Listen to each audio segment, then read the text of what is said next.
তখন আমার বুকে বলতেছে ডাক্তার তোকে পানি দিয়ে আমার একটু পানি খাবারও নিষেধ কিন্তু তখন আমার ঘর আমার বুকে বলতেছে ডাক্তার তোকে পানি দিয়া আমার একটু পানি খাওয়ার পানি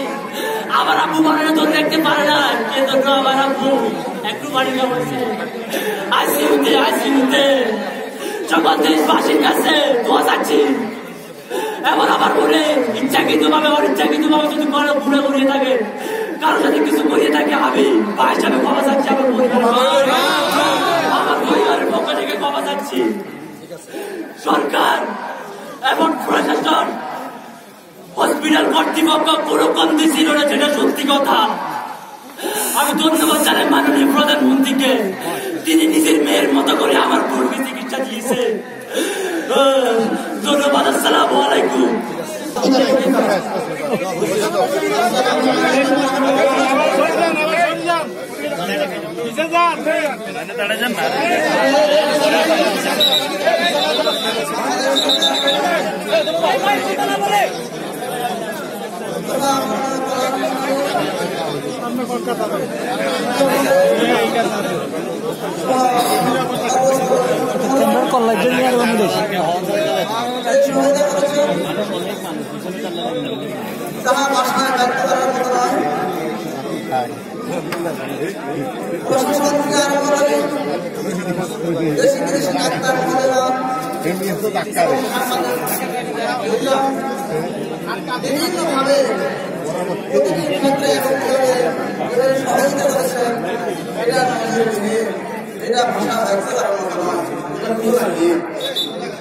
এই জন্য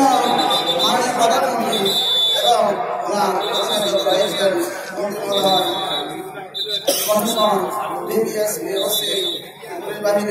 সহ সাংবাদিক সহ সর্বস্তরের সকলের নিকটে এরকম চিরকৃতজ্ঞ উপস্থিত আপনারা কত কষ্ট করে কত সময় থেকে অপেক্ষা করছে আসছে একমাত্র মহব্বতের অবদান চিরদিনই আপনাদের সম্পদে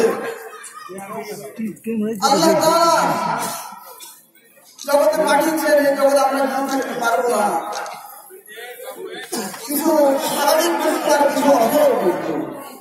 আমার একমাত্র কন্যা পরীক্ষা দেওয়ার জন্য গিয়েছিল সেখান থেকে ডেকে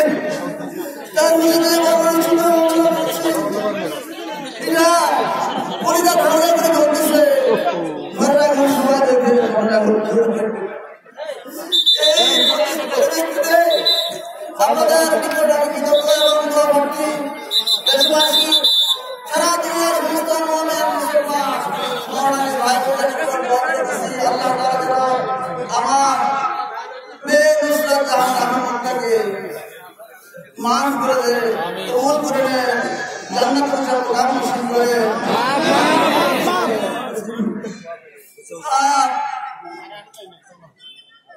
আপনারা আমার আজ থেকে প্রসারণ কিন্তু এরকম যে পরিবার আমি